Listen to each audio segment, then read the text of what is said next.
Hey everyone, back again at Cisareo Design and Science. Kali ini kita akan membahas mengenai materi perubahan wujud zat ya. Nah, ini hanya teorinya saja ya teman-teman. Siklus bagaimana zat berubah. Oke, untuk mempersingkat waktu langsung saja kita masuk ke materi pembahasannya. Nah, perubahan wujud zat ini terbagi menjadi dua ya teman-teman. Ada perubahan fisika dan perubahan kimia. Nah, yang pertama kita akan bahas perubahan fisika. Definisinya itu, perubahan fisika adalah perubahan zat yang tidak menyebabkan terjadinya zat jenis baru ya. Misalkan nih, di sini ada contoh es mencair, kemudian jadi air, kemudian menjadi uap ya. Nah, meskipun es mencair menjadi air, kemudian air menjadi uap, nah uap ini masih jenisnya air ya teman-teman, tidak berubah wujud menjadi zat lain ya. Masih dalam zat yang sama ya, meskipun wujudnya berubah dari es menjadi air kemudian menjadi uap. Oke. Nah, ini contoh perubahan fisika ya, teman-teman. Oke, biar kalian bisa lebih memahaminya, coba kalian perhatikan di sini ada siklus ya. Nah, di sini padat menjadi cair dinamakan mencair ya. Kemudian cair menjadi padat. Nah, cair menjadi padat dinamakan membeku ya. Nah, kalau misalkan dari cair ke gas dinamakan mengembun ya. Sementara dari gas ke cair dinamakan menguap ya. Oke. Nah, dari gas ke padat ini dinamakan mengkristal ya. Sementara dari padat ke gas ini dinamakan menyublin ya. Nah, adapun faktor yang menyebabkan perubahan wujud zat ini ya teman-teman, perubahan fisika ini. Nah, perubahannya itu disebabkan oleh kalor ya teman-teman. Nah, bagi kalian yang belum tahu kalor, nah kalor itu dapat dikatakan sebagai energi yang diterima oleh suatu benda yang menyebabkan benda tersebut berubah suhu atau wujud bentuknya ya.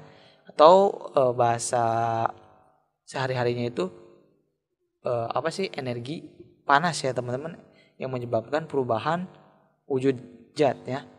Oke. Nah, yang memerlukan kalor itu dari padat ke cair ya teman-teman.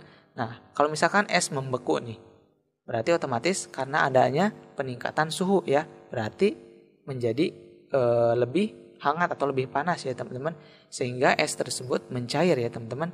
Nah, ini padat menjadi cair. Nah, ini memerlukan kalor. Sementara yang melepaskan kalor itu dari cair ke padat ya. Nah, kalau misalkan air nih menjadi beku ya, menjadi es. Nah, itu dikarenakan melepaskan kalor ya si air itu. Jadi melepaskan panas ya, sehingga sangat dingin ya, menjadi beku. Oke. Nah, dari cair ke gas ini memerlukan kalor ya, teman-teman. Sementara dari gas ke cair ini melepaskan kalor ya, teman-teman. Selanjutnya padat menjadi gas nih. Padat menjadi gas memerlukan kalor. Dan gas menjadi padat melepaskan kalor.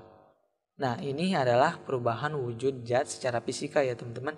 Dan tentunya perubahan wujud zat secara fisika ini dipengaruhi oleh kalor ya teman-teman. Oke, selanjutnya bagaimana perubahan wujud zat secara kimia? Nah, perubahan secara kimia ya, perubahan wujud zat secara kimia. Nah, definisinya seperti ini. Nah, perubahan kimia adalah perubahan zat yang menyebabkan terjadinya zat baru ya teman-teman. Nah, berubahnya wujud zat kemudian menghasilkan zat baru ya teman-teman. Oke, contohnya kayu terbakar, otomatis menghasilkan api, kemudian menghasilkan arang, kemudian debu ya. Nah, di kayu yang dibakar kemudian menimbulkan api, kemudian hasilnya itu menimbulkan arang, setelah menjadi arang menjadi debu. Nah, ini debu dari kayu menjadi debu ini tentunya zatnya itu menjadi baru ya teman-teman. Nah, ini yang dinamakan perubahan wujud zat secara kimia ya teman-teman. Jadi dari kayu ini menjadi debu terakhir ya. Nah, dari debu ini tidak bisa balik lagi menjadi kayu ya. Oke. Jadi kesimpulannya perubahan wujud fisika itu perubahan wujud zat yang tidak menyebabkan munculnya zat jenis baru, sementara perubahan kimia itu perubahan wujud zat ya, yang menyebabkan terjadinya zat jenis baru. Oke, mungkin cukup sampai sini penjelasan mengenai materi perubahan wujud zat. Apabila kalian suka dengan video ini, silahkan like, subscribe, and share ke teman-teman kalian supaya channel ini bisa berbagi ilmu secara luas. Apabila ada pertanyaan, silahkan tinggalkan komentar kalian di bawah kolom video ini. Semoga video ini bermanfaat dan saya ucapkan terima kasih.